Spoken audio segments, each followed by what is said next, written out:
네, 오늘 말씀은 부자 아빠와 가난한 아빠의 차이, 부자 아빠와 가난한 아빠의 차이입니다. 제목이 참 재밌죠? 사실 미국에서 베스트셀러 중에 하나입니다. 미국 베스트셀러인데 부자 아빠와 가난한 아빠라는 책이 있어요. 이 책을 보면 부자 아빠가 어떤 아빠인지 또 가난한 아빠가 어떤 아빠인지에 대해서 설명을 하고 있는데, 이 가난한 아빠는 자녀에게 좋은 성적, 좋은 학교, 좋은 직장에 가라고 끊임없이 말하는 아빠입니다.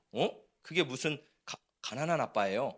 왜냐하면 이 가난한 아빠의 특징은 자녀가 돈을 의지하게 만들어요. 그래서 좋은 곳에 가서 너는 그냥 돈만 잘 벌면, 안정적으로만 벌면 돼 라고 끊임없이 가르치는 사고방식을 가진 사람이 가난한 아빠라는 거예요. 자, 그런데 이 부자 아빠는 어떤 사람이냐면 자녀에게 돈이란 무엇인가, 돈을 어떻게 벌고 불리고 지키는가, 경제에 대한 지식과 기회와 그러한 개념들을 심어주는 아빠가 부자 아빠라는 거예요.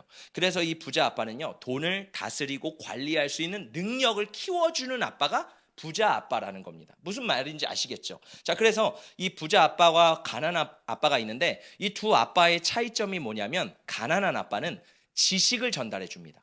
나는 너에게 지식을 전달해 줬으니까 너가 잘 해봐. 근데요, 이 부자 아빠의 특징은 뭐냐면 지식이 아니라 경험과 삶을 가르쳐 주는 거예요.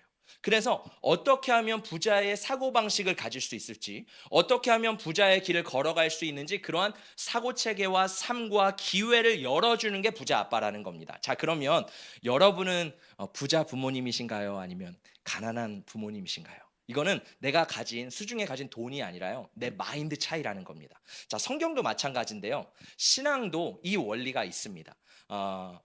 우리가 자녀들에게 정말 여러분 믿음의 유산을 물려주고 계신가요? 아니면 아무것도 그냥 물려주지 않고 그냥 자녀를 바라보고만 계신가요? 하나님께서 이 성경을 보면 구약과 신약에서 일관적으로 말씀하시는 내용이 있어요. 뭐 여러 가지가 있지만 오늘은 어떤 관점으로 보기를 원하냐면, 가르치고 지키게 하라라는 내용이 구약과 신약에 끊임없이 나옵니다. 유대인들이 가장 중요하게 여기는 말씀 구절 중에 하나가 신명기 6장이에요. 그거를 쉐마라고 하죠. 쉐마는 히브리어로 들으라라는 뜻이거든요. 그러니까 이스라엘아 들으라, 들으라 이스라엘아, 이렇게 하면서 쉐마가 시작되거든요.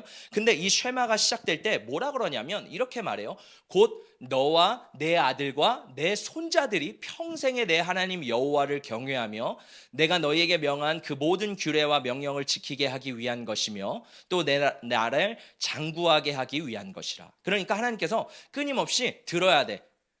뭘 들어야 되냐면 하나님의 말씀을 들어야 된대요. 그래서 이 핵심은 뭐냐면, 너는 마음을 다하고 뜻을 다하고 힘을 다하여 내 하나님 여호와를 사랑하라. 하나님을 사랑하는 그 마음을요, 내가 들어야 되고 내 자식이 들어야 되고 그 자식의 후손이 들어야 된다고 하나님께서는 끊임없이 말합니다.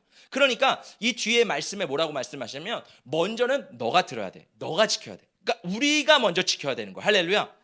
그 다음에 뭐라 그러냐면, 길을 걸어갈 때, 누워있을 때, 잠자있을 때, 일어날 때 어디서든지 미간에도 새기고 손목에도 새기고 문에도 새기고 어디든지 하나님의 말씀을 새겨서 하나님을 사랑하고 하나님의 말씀을 지켜라. 이것이 하나님께서 이스라엘 백성들에게 주신 중요한 말씀이라는 겁니다. 그러니까 뭐예요? 가르쳐 지키게 하라. 나만 지킬 뿐만 아니라 이 말씀에 이 신앙의 유산을 자녀에게 물려줘서 자녀도 신앙을 믿고 지키게 하라는 거예요.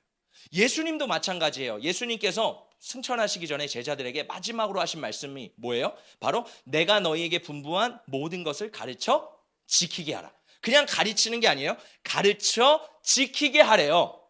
그러니까 지금 구약부터 신약까지 끊임없이 하나님께서 말씀하시는 건 뭐냐면 가르쳐 지키게 하래요. 뭘? 하나님의 말씀을 가르쳐 지키게 하는 것이 하나님께서 우리에게 주신 사명인 줄 믿습니다. 자, 여호수아 오늘 4장을 보는데 이 4장에 중요한 영적인 두 가지 원리가 있습니다. 첫 번째는 역사의식을 기억하고, 두 번째는 믿음의 유산을 물려주라는 거예요. 자, 따라해 볼까요? 기억하고 물려줘라. 하나님은요, 이스라엘 백성들에게 말씀하신 게 뭐냐면 기억하고 물려줘야 돼. 자, 첫 번째, 이 하나님은요, 믿음의 뿌리를 기억하래요. 우리의 믿음의 시초를 기억하래요. 자, 지금 이스라엘 백성들을 보면 제가 배경을 한번 설명해 드릴게요. 지금 이스라엘 백성들이요, 요단강을 이제 언약궤를 메고 건너갑니다. 건너가는데 이스라엘 백성들이 아마 이렇게 생각할 수도 있을 것 같아요. 야, 이 전쟁은 우리가 잘나서 승리할 전쟁이야. 이거는 우리가 잘나서 요단강을 건넜어. 우리의 믿음이 대단해서 우리는 지금 요단강을 건넌 거야. 막 이스라엘 백성들이 그렇게 스스로 자화자찬할 수도 있는 상황이에요. 자, 그런데 하나님은 뭐라고 말씀하시냐면 아니야. 너희들이 잘난 게 아니야. 한번 말씀을 볼래? 모세의 때부터 출애굽해서 광야 40년에 믿음의 싸움을 싸워왔어. 그 모세 세대가 있었기 때문에 너희 여호수아 세대가 있는 거야. 할렐루야. 그리고 너희 여호수아 세대가 가나안을 정복하고 들어가서 전쟁하고 너희에서 끝나는 것이 아니라 또 다른 세대가 있을 거야. 그래서 너희는 그 조상들의 믿음을 기억해야 돼. 그들의 신앙을 기억해야 돼. 이스라엘의 역사를 기억해야 돼 라고 하나님께서 말씀하세요. 여러분 구약 통독해 보셨죠? 구약 읽어보면 뭐라고 하나님 말씀하시냐면 끊임없이 기억하래요. 하나님이 어떤 일을 행하셨는지 기억하래요. 하나님이 이스라엘 백성들에게 어떤 놀라운 일들을 행하셨는지, 특별히 홍해를 가르신 일들, 하나님께서 출애굽하신 일들을 끊임없이 기억하래요. 그래서 유월절을 지키라 그러잖아요. 왜냐하면 유월절을 지키면서 맞아, 우리 하나님께서 우리가 노예였는데 우리를 홍해를 가르시고 우리를 여기까지 인도하셨어 라는 것을 기념하기 위해서 하나님께서 절기를 주셨다라는 거예요. 자, 그래서 중요한 건 뭐냐면 신앙, 우리가 신앙을 가지고 있잖아요. 내가 가진 신앙은요, 내가 잘나서 내 노력으로 내가 뛰어나서 하나님 나에게 주신 게 아니라는 거예요. 우리의 신앙은요, 하나님께서 먼저 우리 아비 세대에게 신앙을 부어주셨고 그 아비 세대가 믿음의 경주를 끝까지 막 달려서 이제 바통을 우리한테 넘겨준 거예요. 할렐루야. 그래서 여기 있는 모든 성도님들이 그 바통을 이어받은 거예요. 그리고 그 믿음의 경주를 우리는 지금 하고 있는 겁니다. 할렐루야. 그리고 이 바통을 언젠가는 다음 세대에게 넘겨줄 거예요. 그럼 다음 세대는 그 바통을 이어받아서 또 주님의 믿음의 경주를 그렇게 달려가는 것이 신앙이라고 말하는 거예요. 그러니까 신앙은요 100m 단거리 뛰기가 아니라 계주라는 거예요. 이어지는데 오늘 하나님께서 뭐라고 말씀하시냐면 너희는 기억하라. 너희 선조의 믿음을 기억하라. 자, 오늘 이 요단강을 건너게 되는데 저는 참 궁금증이 생기더라고요. 왜냐하면 이스라엘 백성들이 이 요단강을 건널 때 물이 어떻다 그랬죠? 풍성하다 그랬죠. 물이 막 넘치고 있다 그랬잖아요. 근데 한번 이렇게도 생각해 볼 수 있을 것 같아요. 하나님은 때를 정하시고 시기를 정하시는 하나님인데 편하게 그냥 요단강이 좀 메말라 있을 때 가면 되는데 왜 굳이 딱 물이 범람할 때 가게 하셨을까? 제가 요단강에 가면 래프팅을 할 정도로 물이 풍부하다고 했잖아요. 그래서 사진을 준비했거든요. 진짜 요단강은요 이렇게 물이 풍부한 곳이에요. 자, 그런데 물이 좀 빠질 때 여기 옆에 있는 사진은 어디냐면 세례 요한이 이스라엘 백성들에게 세례를 베풀었던 세례터입니다. 근데 이 세례터가 어디냐면 이스라엘과 요르단이라는 나라의 국경에 있어요. 그러니까 여기 앞에 살짝 보시면 뭔가 펜스 같은 나뭇가지가 있죠. 그게 뭐냐면 국경이에요. 무슨 의미냐면 이스라엘에서 요단강을요, 이스라엘에서 요르단을요, 그 요단강이 끼어 있는데 걸어서 그냥 걸어갈 수 있는 깊이라는 거예요. 여기서 사람들이 세례를 주거든요. 근데 얼마나 얕냐면 그냥 걸어갈 수 있는 깊이고 거리, 그냥 너무너무 가까워요. 지금 저기 보이시는 곳이 요르단입니다. 이쪽은 이스라엘이고요. 사람들이 이스라엘에서 이제 세례를 주려고 요단강으로 들어가는 거고 저 뒤쪽은 요르단이에요. 그러니까 얼마나 가까워요. 얼마나 얕아요. 그렇죠? 여기보다 더 얕은 곳도 있잖아요. 제가 이 사진을 보다가 옛날에 저도 여기를 가봤는데 오늘 구글 지도를 한번 검색해 봤어요. 근데 되게 재밌는 게 뭐냐면 여리고성 아시죠? 여리고성 바로 옆에가 세례 요한의 세례터예요. 그러니까 그냥 여기만 바로 그냥 지나가면 바로 여리고성인데 왜 하나님은 굳이 물이 범람하고 물이 많을 때를 틈타서 그때 이스라엘 백성들에게 이 땅을 걸어가라고 하셨을까요? 그렇죠? 궁금하지 않으세요? 한번 우리 말씀을 읽어보겠습니다. 여호수아 4장 23절의 말씀이에요. 함께 읽어보겠습니다. 시작. 너희의 하나님 여호와께서 요단물을 너희 앞에서 마르게 하사 너희를 건너게 하신 것이 너희의 하나님 여호와께서 우리 앞에 홍해를 말리시고 우리를 건너게 하심과 같았나니. 자, 이스라엘 백성들이 요단강을 건널 때 하나님이 여호수아를 통해서 백성들에게 뭐라고 말씀하시냐면 얘들아 너희가 지금 요단강을 건너고 있지? 근데 기억해야 될 게 있어. 뭐냐 하면 너희 조상들이 먼저 홍해를 건넜단다. 요단강을 쉽게 건널 수 있는데 왜 하나님이 요단강을 그렇게 어렵게 물을 갈라서 물을 멈춰서 건너게 하셨다는 거예요? 홍해 때 그랬다는 거예요. 홍해 때 그 엄청난 물을 하나님이 멈추시고 건너가게 하셨는데, 잘 봐. 이것들이 너희 조상들에게 있었던 믿음인데 이것이 너희가 취한 지금의 믿음이야. 너희도 동일하게 이 물이 범람할 때 물이 멈춰서 동일하게 들어가는 거야. 그러니까 무슨 말을 하고 싶으냐면, 하나님께서는 너희의 잘남이 아니라 조상들의 믿음의 선배들의 수고와 헌신이 있었지, 그 헌신을 기억해야 돼. 이 요단강을 건너면서 너희들은 조상의 수고와 헌신을 기억해야 돼 라고 하나님께서 말씀하시는 거예요. 저는 오늘 말씀을 보면서 뭘 기억했냐면, 우리에게 신앙을 물려준 선조들의 믿음을 기억하라고 하나님은 말씀을 하시는 것 같아요. 우리 한국 교회에 신앙의 1세대들이 있잖아요. 물론 조선시대 일제강점기 시대 때 그때 막 부흥운동을 했던 신앙의 선조들도 있지만, 사실 1950년대 1960년대 우리나라가 6.25가 지나고 완전히 땅이 황폐했잖아요. 그때 예수를 믿었던 믿음의 선배들이 있었다고요. 그 선배들의 기도와 헌신과 수고가 없으면요, 지금의 대한민국은 없습니다. 지금의 한국 교회는 없습니다. 자, 보세요. 그 당시를 생각해 보면 6.25가 끝났어요. 그러면 집도 잃었죠. 도로도 다 파쇄됐죠. 우리나라는 천연 자원도 없죠. 우리는 아무것도 없어요. 우리나라는요, 모든 게 망했습니다. 전쟁을 하고 다시 나라가 일으킨 나라는요, 아마 우리나라가 유일무이할 겁니다. 물론 뭐 일본이나 독일도 있어요. 근데 일본이나 독일은요, 2차 세계대전 뭐 1차 세계대전 다 했지만 자기네 나라에서 안 했어요. 일본만 봐도 일본에서 전쟁이 일어나지 않았습니다. 우리나라에서 했지. 중국에서 했지. 하와이에서 했지. 그렇죠? 독일도 마찬가지, 폴란드 뭐 다른 나라에서 했지 별로 타격이 없어요. 전쟁을 해도 패배를 해도 별 타격이 없습니다. 자국은요 여전해요. 인프라는 그냥 그대로 있어요. 근데 우리나라는 전쟁 이후에 모든 인프라가 다 망가진 거예요. 아무것도 없는 그 상황 속에서 뭐가 일어났냐면 한강의 기적이 일어났대요. 할렐루야. 자, 그런데 이 한강의 기적이 일어났는데, 원래 원조를 받던 우리나라가 이 한강의 기적을 통해서 원조를 주는 나라가 되었어요. 제가 조사를 해보니까 우리나라가 얼마나 가난했냐면, 태국 아시죠? 태국보다 못 살았대요. 필리핀보다 못 살았대요. 저는 필리핀에 살아서 필리핀이 얼마나 가난한지 알거든요. 필리핀보다 몇십 년 전에 우리나라는 못 살았대요. 심지어 인도보다 못 살았대요. 인도 엄청 못 살잖아요. 인도보다 못 살았던 나라가 우리나라입니다. 뭐 아프리카 가나보다 못 살았던 나라가 우리나라예요. 근데 우리나라가 이 경제적으로 성장할 수 있는 분명한 이유가 있는데, 경제 논리로는 설명이 되지 않지만 우리가 영적으로 봤을 때, 우리 신앙의 믿음의 1세대들의 믿음과 기도와 헌신이 있었구나, 그것을 알게 되는 겁니다. 할렐루야. 여러분, 우리가 믿는 이 신앙, 우리가 가진 이 자유는요, 거저 주는 게 아니에요. 하나님께서 믿음의 1세대를 통해서 주신 그 유산을 우리가 이어받은 줄 믿습니다. 그래서 우리는 그 축복의 열매를 지금 누리고 있는 거예요. 이것에 감사해야 돼요. 왜냐하면 그 1세대 부모님들이 어떻게 하셨냐면, 정말 새벽기도, 금요철야, 뭐 금식기도 모든 걸 가리지 않았습니다. 제가 선배 목사님들의 이야기를 들어보면 어떤 교회는요, 얼마나 무릎을 꿇고 기도했냐면, 이 교회가 그 당시에 마룻바닥이었잖아요. 마룻바닥이 이렇게 패였대요.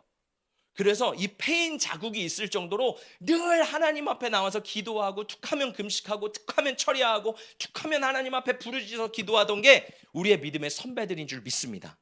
그리고요, 요즘 시대는 이렇게 말하면 좀 조심스럽지만, 그 당시에는요, 교회를 건축하기 위해서 성도들이 그냥 자신의 집, 자신의 아파트 빚내서 교회를 막 건축했어요. 그 정도로 내 집보다 하나님의 집을 더 사랑했어요. 제가 아는 성도님의 한 할머니가 계신데, 그 할머니는 일본에서 사셨다가 이제 한국에 들어오셨거든요. 그 어렵고 못 살 때 한국에 이제 들어오신 거예요. 그래서 부모님이 주신 유산인지 모르겠지만 집이 있었대요. 그 집이 있었는데 어떻게 하셨냐면, 그분이 집을 다 팔아가지고 교회로 만든 거예요.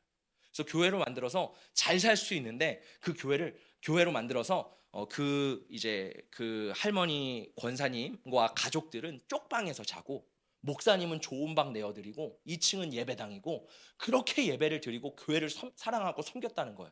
그런 조상들의, 그런 믿음의 1세대의 헌신과 수고가 우리나라에 있었다라는 거예요. 할렐루야.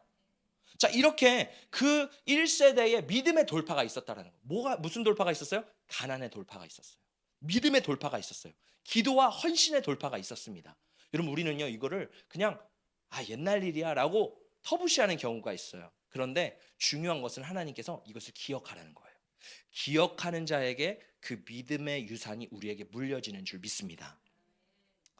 1세대가 지나고 이제 2세대가 올라왔어요. 우리나라 2세대는 이제 1세대가 산업화 시대라면 2세대는 민주화 시대라고 합니다. 그래서 이 386 민주화 세대라고 하는데 1960년대 뭐 70년대 뭐 이분들 아마 우리 성도님들 나이대인 것 같아요. 얼마나 이분들도 순수하게 예수님을 믿었냐면 그 당시에 여의도 광장에서 이제 100만 명이 모여서 빌리그레암 목사님이 막 집회를 하는 거예요.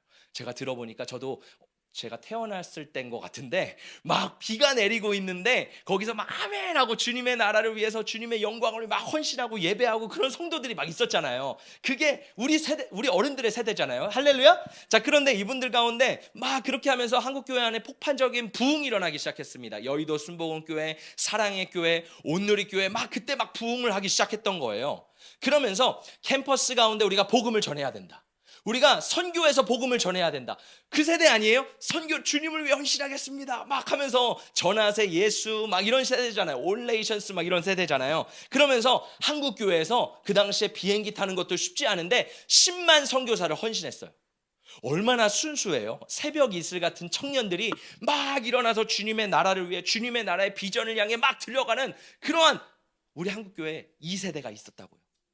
자, 근데요 이 2세대가 너무 귀한데 죄송합니다. 이 2세대는요 한국교회를 말아먹은 주범이기도 해요.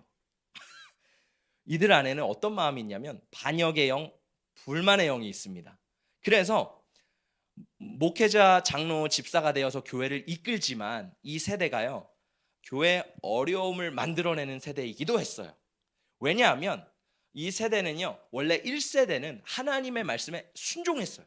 무조건 순종했어요. 물론 맹목적인 저는 믿음을 말하는 뭐 순종이나 믿음을 말하는 게 아닙니다. 그냥 하나님의 말씀이라면 목숨을 걸어서라도 순종했던 순수함이 1세대 가운데 있었어요. 근데 2세대 가운데 뭐가 있었냐면 하나님의 말씀을 이제 별로 순종하지 않습니다. 1세대는 죽어라 기도하고 죽어라 주님을 위해 살았는데 2세대는 이제 조금 성경 공부하고 제자 훈련하면서 머리가 좀 커지면서 교만의 영이 들어왔어요. 그래서 교회 안에서도 이 분열을 일으키는 세대가 거의 2세대라는 거예요. 자, 그러면서 이 2세대들이 막 교회에 들어와서 그런 어려움이 있는데 어느 목사님이 저에게 이런 얘기를 하시더라고요. 교회 안에 한 너무 충성된 성도님이 장로가 되면 돌변을 하기 시작한대요. 원래 교회를 위해 충성하고 헌신하고 봉사했던 성도님이었는데 장로라는 직책이 딱 주어지자마자 교회 안에서 다른 팔을 만들기 시작한대요. 그러면서 담임 목사님과 대치하고 교회 방향과 대치하면서 우리는 교회를 관리 감독해야 돼. 성도들을 관리 감독해야 돼. 라고 하면서 이런 대치가 일어난다라는 게 지금 이 2세대의 이러한 열매라는 겁니다. 제가 그것을 듣고 충격을 받았는데 사실 많은 목사님들이나 장로님들 얘기를 들어보면 그렇더라고요. 그래서 요즘은요 장로를 세우지 않는 교회가 되게 많습니다.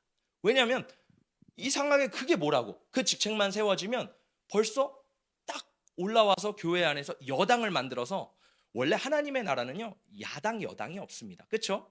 하나님의 나라는요 우리가 한 마음이 되어서 함께 주님의 나라를 위해 달려가는 거지 뭐 여당 야당이 어디 있습니까? 할렐루야. 우리는요 한 마음인 거예요. 뭐 목사건 장로건 권사건 집사건 성도건 다음 세대건 할 거 없습니다. 다 한 마음으로 주님이 주신 비전을 향해 나아가는 것이 주님의 교회지 막 갈라지고 내가 잘났다 하는 것은요 저는 정말 건강하지 못한 교회라고 생각합니다. 중요한 것은 이분들 안에서 이거를 사랑하고 용납하고 인내하면서 이렇게 부드럽게 하나님의 뜻대로 풀어가야 되는데 이것을 어떻게 풀어갔냐? 정죄하고 비난하고 분열하면서 이것들을 풀어갔다라는 거예요. 그래서 한국교회 지금 이렇게 여기까지 오게 된 겁니다. 자, 그런데 이러한 역사들이 한국교회 안에 있었어요. 지금도 있습니다. 근데 누가 손해일까요? 물론 그 2세대도 손해예요. 그러나 자녀에게 더 손해예요. 자, 왜 그러냐면 이 2세대의 특징이 있는데 이 2세대는요 교회를 비난하고 정죄를 해요. 막 불만을 토로해요. 나는 야당이 될 거야 막 이러면서 그렇게 한대요. 근데 문제가 뭐냐면 교회는 떠나지 않는데요. 얼마나 감사해요. 그래도 하나님 안에 붙어 있잖아요. 근데 다음 세대는 어떤지 아세요? 부모님에게 늘 듣는 거예요. 교회 오면 너무 착한 권사님, 너무 착한 장로님. 근데 집에 오면 늘 안 좋은 얘기를 하시니까 이 자녀들이 그걸 듣고선 엄마 아빠 너무 이상하다. 왜 그러지? 왜 앞뒤가 다르지? 하면서 어떤 마음이 품어져요? 나라면 차라리 교회 안 가겠다. 자녀들이 커지니까 교회를 떠나게 되는 거예요. 자, 이 열매를 우리가 심으면 우리가 맺게 된다는 거예요. 저는 우리 교회 가운데 이러한 씨앗이 심겨지지 않기를 축복합니다. 다 예수 그리스도의 이름으로 뽑아내기를 축복합니다. 할렐루야. 자, 그래서 제가 예전에 이제 다음 세대를 담당했을 때 부모님들에게 정말 부탁했던 게 있어요. 간곡하게 부탁했던 게 있어요. 무슨 일이 있어도 정말 마음이 상하고 힘들어도 자녀들 앞에서는 꼭 교회 욕하지 마세요. 다른 성도님들 욕하지 마세요. 목회자 욕하지 마세요. 왜냐면요, 자녀들이 그걸 들어요. 그럼 자녀들은 지금 말하지 않지만 나중에 그걸 듣고 그 열매를 우리 가정이 맺는 거예요. 여러분, 이 지혜가 우리 가운데 있기를 축복합니다. 할렐루야.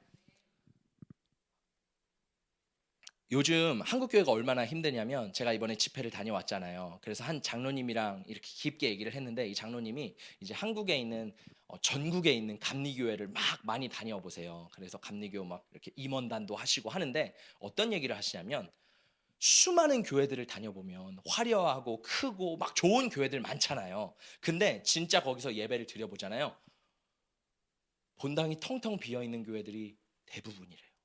그리고 대부분의 교회가 다음 세대가 없대요. 다 그냥 어르신 세대밖에 없대요. 그래서 심지어 어떤 지역은 인천, 뭐 예를 들어 청라, 뭐 송도 이런 신도시를 가면 두 교회가 있대요. 한 교회는 다음 세대만 오는 교회, 한 교회는 어른 세대만 오는 교회. 그래서 소문이 났대요. 젊으면 이쪽 교회 가고 나이가 있으면 이쪽 교회 가라. 그래서 교회가요 완전히 나눠졌다는 거예요. 그게 지금 뭐냐면 한국교회 현 주소라는 거예요. 그게 뭐냐면 우리가 그렇게 뿌려놓았던 씨앗들을 지금 우리가 맺고 있는 겁니다. 그래서 대부분의 교회가 다음 세대가 없대요. 우리 교회는 진짜 감사하죠. 여름 성경학교를 할 정도 됐으니까 얼마나 감사한지 몰라요. 근데 대부분 여름 성경학교를 할 수 없을 정도로 애들이 없대요. 뭐 청년부도 없대요. 물론 뭐 대형 교회에서 큰 교회에서 오신 분들은 그게 무슨 말이에요, 목사님? 한번 가보세요. 진짜 없대요. 그게 지금 우리 교회, 우리나라의 현 주소입니다. 중요한 거는요, 우리 안에 지금 이 세대 안에 끊어내야 될 건 뭐냐면 정죄와 비판을 우리가 끊어내야 되는 줄 믿습니다. 사랑과 용납과 하나님의 사랑으로 우리가 연합해서 하나가 되어야 될 줄 믿습니다. 자, 오늘 말씀에 돌아오면 하나님이 이 여호수아 세대에게 모세 세대가 그 홍해를 가르고 지나간 것을 기억하라고 말씀하시거든요. 그거를 꼭 기억해야 된대요. 근데 솔직히 여러분 생각해 보세요. 모세 세대가 잘한 게 있어요, 없어요? 아니, 본받을 게 있어야지 본받죠. 그렇지 않아요? 모세 세대, 한번 광야 세대를 생각해 보세요. 지금 이스라엘 백성들이 출애굽기, 민수기 여기를 보면 어떤 짓을 했는지 나오거든요. 딱 갔는데 물이 없는 거예요. 하나님 물 주세요. 막 불평해요. 또 고기가 먹고 싶어요. 하나님 고기 주세요. 불평해요. 그러다 또 걷다가 이제는 막 너무 괴로운 거예요. 그러면서 하나님이 이제는 가데스 바냐에서 너희 저 땅으로 들어가라 했는데 정탐꾼을 보내더니 우리 못 가요. 뻗팅기는 거예요. 결국 하나님의 말씀에 불순종했잖아요. 불순종하고 반역하고 배신하고 늘 그런 일만 반복하다가 광야 40년 뺑뺑이 돌다 죽은 세대가 모세 세대는 거예요. 1세대가 본받을 게 하나도 없어요. 근데 하나님은요, 본받을 게 하나 있다라는 거예요. 뭐냐면 믿음으로 그들은 홍해를 건넜다는 거예요. 할렐루야. 자, 생각해 보세요. 본받을 게 하나도 없는데 그 중에 하나, 그나마 나은 거 하나, 뭐예요? 믿음으로 홍해를 건넌 것을 기억하래요. 자, 놀라운 것은 하나님께서 여호수아 세대에게 뭐라고 말씀하시냐면 모세 세대의 잘못과 수치와 부끄러운 과거를 기억하지 말래요. 그들이 잘한 거 하나, 홍해를 건넌 것만 기억하래요. 우리가 1세대 믿음의 선배들이 잘한 부분도 있어요. 근데 솔직히 못한 부분도 많아요. 그렇죠? 우리가 비난할 부분도 많아요. 뭐 기복주의 신앙, 뭐 돈이면 된다, 막 교회 안에 막 세속이 들어오고 막 어려움도 들어오고 그런 여러 가지가 아마 있었기 때문에 이 세대도 저는 그랬다고 생각해요. 근데 하나님께서 말씀하시는 건 뭐냐면 그 1세대 가운데 실수와 수치와 부끄러움을 너희가 기억하지 말고 뭐만 기억하라는 거예요? 하나님께서 그들이 얼마나 헌신했는지, 그들이 얼마나 기도했는지, 그들이 얼마나 하나님의 나라를 위해 충성했는지를 기억하라고 말씀하시는 줄 믿습니다. 여러분, 그래서요, 정말 그 믿음의 유산을 받기 위해서는요, 우리가 그들을 비난하고 정죄하고 비판하는 것이 아니라 그들에게 주신 하나님의 유업을 기억하고 그것을 내가 받아내는 성도가 돼야 될 줄 믿습니다. 제가 인터넷을 보면요, 이 1세대를 얼마나 욕하는 사람들이 많은지, 뭐 기복주의 신앙이다, 뭐 내용이 잘 되면 뭐 범사에 잘 되고 건강하고 병이 낫고 돈이 되고 부자가 되고 이런 메시지가 있었어요. 근데 여러분 이걸 생각하셔야 돼요. 1세대는요 배경 자체가 가난이었어요. 복음 안에는 분명히 하나님께서 주시는 축복도 있어요. 복음 안에는 하나님께서 치유하시는 놀라운 기적도 있어요. 1세대는 그걸 다 경험했어요. 할렐루야. 근데 왜 그게 지금 끊어졌을까요? 다른 것들을 다 부정하기 때문에. 저는 우리가 그것들, 그 유업들, 하나님이 주신, 물론 실수와 잘못들은 하나님께서 알아서 하실 겁니다. 그것은 우리가 그거를 오용하거나 그거를 막 받아들이자 이게 아닙니다. 그것은 하나님의 영역이라는 거예요. 우리가 받아들여야 될 것은 그들에게 주신 그 유업을 우리가 받아내야 되는 줄 믿습니다. 할렐루야. 자, 그래서 우리가 그 유업을 받아낼 수 있는 태도가 중요한 거예요. 하나님께서 뭐라고 말씀하시냐면 내 부모를 공경하래요. 부모를, 우리의 육신의 부모도 있지만 믿음의 선배들의 그 유산도 공경해야 되는 거예요. 그러면 하나님이 이 땅에서 잘 되고 내가 범사에 강건하리라. 그런 약속을 하나님께서 주시거든요. 여러분 그 약속이 우리의 삶 가운데 이루어지기 위해서는요. 우리가 그 믿음의 1세대들의 신앙을 기억하고 본받아야 되는 줄 믿습니다. 자, 근데 반대로 그것을 드러내는 사람들은 하나님이 저주하신대요. 죄송합니다. 저주하신대요. 그건 성경의 말씀이에요. 노아가 있어요. 노아가 술 취했죠. 잘못이에요. 노아의 잘못이에요. 100% 잘못이에요. 근데 함이라는 아들이 들어와서 노아의 수치를 드러냅니다. 그때 하나님이요 이 노아를 통해서 함을요 저주하세요. 근데 셈과 야벳이라는 다른 형제들은 아버지의 몸을 보지 않아 뒤로 돌아가가지고 아버지를 덮어줘요. 수치를 덮어줘요. 그리고 하나님이 노아를 통해 그들을 축복하세요. 성경에 중요한 원리가 있는데 우리가 윗세대를 비난하고 정죄하는 것이 아니라 그들 안에 있는 그 믿음의 유업을 받아내는 지혜로운 우리 세대가 되시기를 예수님의 이름으로 축복합니다. 자, 그러면 내가 이것을 물려받았다면 이제는 물려줘야 되잖아요. 두 번째는 뭐냐면 우리는 믿음의 유산을 물려주는 세대가 되어야 된다는 거예요. 우리 한 번 더 말씀 읽어보도록 하겠습니다. 여호수아 4장 6절 7절 우리 큰 소리로 읽어볼게요. 시작. 이것이 너희 중에 표징이 되리라. 후일에 너희의 자손들이 물어 이르되 이 돌들은 무슨 뜻이냐 하거든 그들에게 이르기를 요단물이 여호와의 언약궤 앞에서 끊어졌나니 곧 언약궤가 요단을 건널 때 요단물이 끊어졌으므로 이 돌들이 이스라엘 자손에게 영원히 기념이 되리라 하라 하니라. 아멘. 자, 오늘 말씀을 이렇게 막 계속 깊이 보면 되게 이상한 부분이 있어요. 요단강을 건널 때 요단강이 멈춰고 제사장들이 그 중앙에서 이렇게 언약궤를 메고 있잖아요. 그러면 200만 명이 되는 이스라엘 백성들이 다 지나갈 때까지 제사장들은 언약궤를 메고 그 요단강 중간에 서 있거든요. 자, 근데 오늘 말씀은 뭐냐면 이 백성들이 다 올라갔어요. 아마 반나절이 걸려서 다 올라갔어요. 200만 명이면 얼마나 많겠어요. 다 올라갔습니다. 지금 막 제사장들은 낑낑대고 있는 거예요. 그 무거운 나무 그 언약궤를 들면서 언제 끝나나 막 낑낑대고 있는데 다 이제 올라갔어요. 마음이 어땠을까요? 야, 이제 드디어 끝났다. 우리 올라가다. 야, 수고 많았어 하고 이제 올라가려고 하는데 여호수아가 뭐라 그러냐면 너희 각 지파마다 12명을 뽑으래요. 12명을 뽑아서 다시 요단강에 내려가서 돌을 주워다가 그것도 가벼운 돌, 작은 돌이 아니라 큰 돌을 주워다가 그거를 가지고 올라오라는 거예요. 제사장의 입장에서 얼마나 황당했을까요? 그리고 이 12명의 지파 대표들은 가서요 돌들을 캐내기 시작하는 거예요. 작은 돌, 그냥 조약돌을 주워오는 것이 아니라 엄청나게 박혀있는 돌을 캐가지고 같이 어깨에 메고, 말씀해 보니까 메고 어깨에 멜 정도로 무거운 돌을 가지고 올라오라고 하는 거예요. 자, 왜 하나님은 그 무거운 돌을 굳이 가지고 올라오라고 하셨을까요? 왜 하나님은 길갈에다가 그 돌들을 쌓아두라고 말씀하셨을까요? 왜냐하면 그 돌들을 가지고 그 다음 세대가 보고선 아, 우리 조상들이 요단강을 건넜구나 라는 것에 대한 징표를 보여주라는 겁니다. 홍해를 건너는 게 지금 여호수아 세대 입장에서는 모세 세대를 기억하는 거라면 요단강을 건너는 건 그 다음 세대가 여호수아 세대를 기억하는 방법이라는 거예요. 그러니까 하나님은요 끊임없이 기억하고 하나님의 믿음의 율산을 물려주라고 하는데, 자, 그 역사 가운데 자 보세요. 여러분은 어떠십니까? 우리의 삶 가운데 돌들이 있어요. 보이지 않지만 믿음의 돌들이 있다라는 거예요. 어떤 사람은 믿음과 헌신과 수고로 그 돌을 캐내는 사람이 있어요. 그리고 그 돌들을 건져내는 사람이 있어요. 저는 다음 주에 주일날 여러분한테 한번 돌들을 가져오라고 하고 싶어요. 그래서 여기다 우리의 믿음의 돌들을 한번 쌓아봅시다. 여러분 얼만큼 믿음으로 살아냈습니까? 여러분이 살아낸 것을 그 돌에 다 기억해가지고 한번 쌓아봅시다. 얼마나 될지. 한번 생각해 보세요. 나는 진짜 하나님 앞에 믿음으로 얼마나 많은 돌을 쌓았을까? 정말 내 삶 가운데 하나님이 일하시는 기적과 역사와 은혜를 다 기억하라는 거예요. 그래서 그걸 가져오고 쌓으라는 거예요. 그러면 그걸 보고 자녀들이 뭐라 그래요? 아빠, 이게 무슨 돌이야? 이거는 내가 하나님을 인격적으로 만났을 때 그 하나님이 주신 언약이야.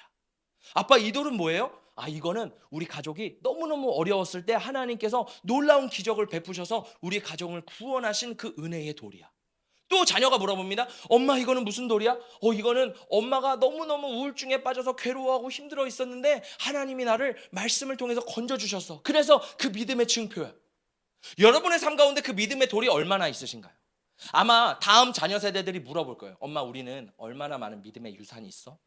엄마, 아빠, 우리 가족은 나에게 물려줄 건 뭐야?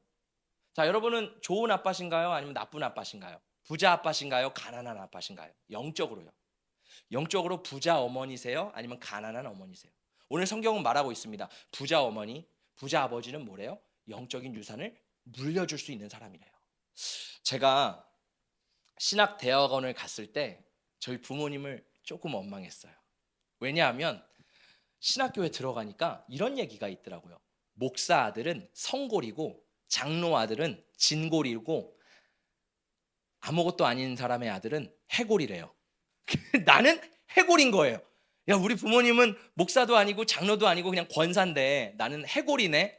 어떡하지? 그때 원망을 했습니다. 차라리 우리 아버지가 좀 힘들더라도 목회를 했으면 내가 그래도 성골은 될 텐데, 뭐 진골은 될 텐데, 우리 아빠가 교회에서 좀만 더 헌신했어서 장로 받으면 나 그래도 좀 괜찮았을 텐데, 이런 생각을 제가 조금 한 적이 있거든요. 그러면서 부모님을 살짝 원망했습니다. 우리 부모님도 좀 이렇게 믿음의 것들을 하시면 얼마나 좋았을까. 근데 제가 지금은 우리 부모님한테 너무 감사해요. 왜냐하면 진골도 아니고 성골도 아니고 해골인데요, 해골이라서 감사해요. 왜냐하면 저희 부모님이 물려줄 건 없지만 신앙을 물려주셨거든요. 정말 평신도로서 저희 부모님이 늘 개척교회 가서 섬기셨거든요. 정말 아무도 가지 않는 교회 개척교회, 정말 힘든 개척교회, 그거를 3번이나 가셨어요.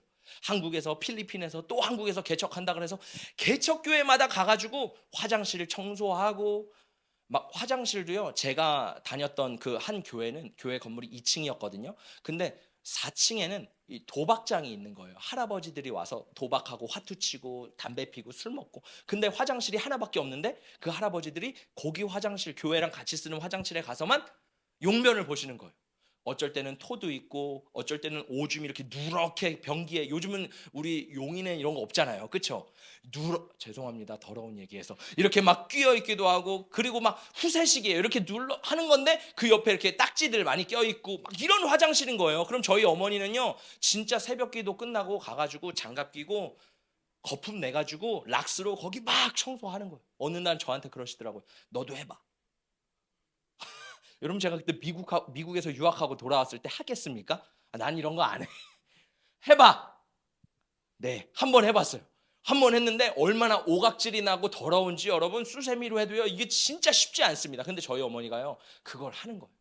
그리고 주님 앞에 섬기고 헌신하고 봉사했어요. 그때는 몰랐어요. 근데 제가 지금 개척을 하고 보니까 나는 해골인 게 감사하다. 왜냐면 우리 부모님이 하나님 앞에 그렇게 심었던 씨앗들이 있는데 그걸 내가 맺네.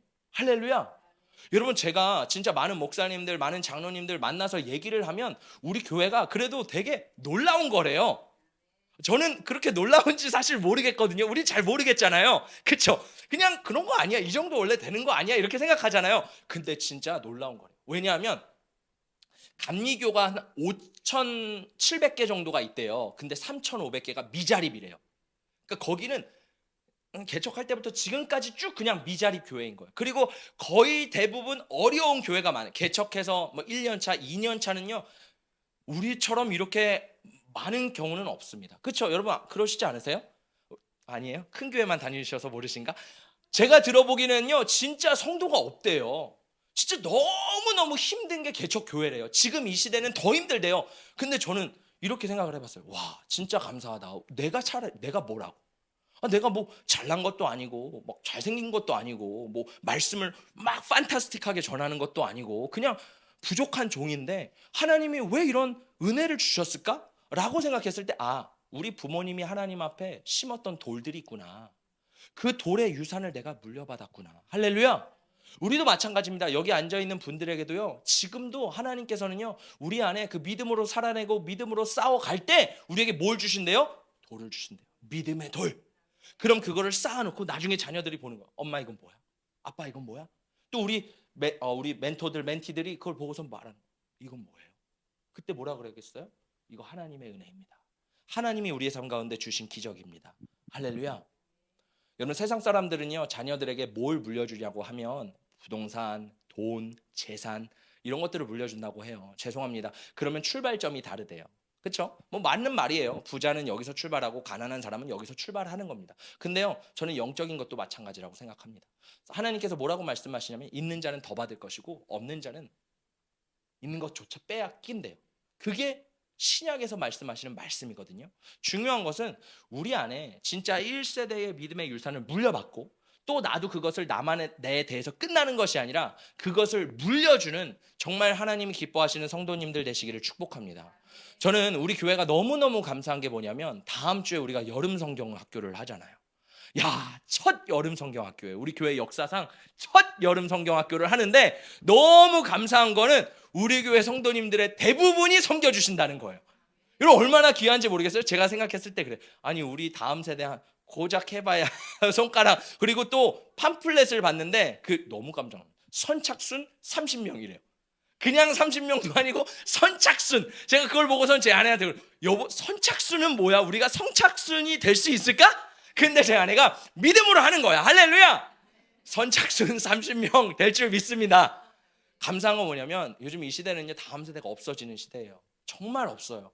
정말 다음 세대가 학교에 가면 1명, 2명 예수 믿을까 말까 한 시대입니다. 그러나 저는 우리 교회가 정말 어른 세대가 헌신하고 희생한 것을 받았던 것처럼 우리가 헌신하고 희생해서 다음 세대를 살리는 교회가 되기를 원합니다. 우리가 다음 세대를 살리지 않잖아요. 그냥 우리끼리 너무 좋아. 우리끼리 너무 행복하면요. 한국 교회 미래 없어요. 10년, 20년 지나면요. 이 중에 몇 분은 이제 하늘나라로 올라가실 거예요. 그러면 그 다음에 일어날 세대들이 없어요. 중요한 것은 저는 우리 교회의 목적 중에 하나님이 세우신 비전 중에 하나가 뭐냐면 다음 세대거든요. 우리가 이 다음 세대가 세워지기를 위해 기도해야 돼요. 다음 세대 가운데 믿음의 유산을 물려주는 교회가 돼야 될 줄 믿습니다. 할렐루야. 자 여러분 보세요. 첫 번째 세대 말씀을 정리합니다. 1세대가 쌓아온 믿음의 싸움이 있어요. 가난이에요. 그거는 우리는 이미 1세대가 통과해 주었기 때문에 우리는 그것을 넘어선 다음 믿음의 싸움을 싸우고 있는 거예요. 자, 우리가 싸우고 있는 믿음의 싸움은 뭘까요? 뭐 동성애, 차별금지법, 제가 주일날 말씀드렸죠. 문화 막시즘, 또 뭐 황금만능주의, 뭐 여러 가지 우리가 지금 싸우고 있는 여러 가지 이념과 사상과 미혹과 이단과 수많은 것들을 우리가 지금 싸워내고 있습니다. 중요한 거는요, 여러분이요 거기 싸워서 이겨내 주셔야 되는 거예요. 살아내 주셔야 되는 거예요. 제가 오늘 문자를 받았는데 어떤 문자를 받았냐면 여성가족부가 우리나라에 있잖아요. 이게 성평등 가족부로 바뀐대요. 바뀌려는 시도를 하고 있대요. 그래서 기도를 해달라는 너무 충격적인 얘기를 들었습니다. 그러면 이 차별금지법은 어떻게 보면 이제 턱까지 온 거예요. 진짜 우리는 어려운 시대를 살아가고 있습니다. 중요한 거는 우리 부모님 세대들이요 기도하고 하나님 앞에 온전히 섬으로써 이것을 싸워내야 되는 줄 믿습니다. 아마 다음 세대는 더 힘겨운 싸움을 싸워갈 거예요. 근데 우리가 그것을 조금이라도 앞당겨주고 조금이라도 멀리 가줄 때 다음 세대는요 거기서 출발하는 거예요. 중요한 거는 우리 부모님 세대들이 꼭 믿음의 승리를 하시기를 예수님의 이름으로 축복합니다.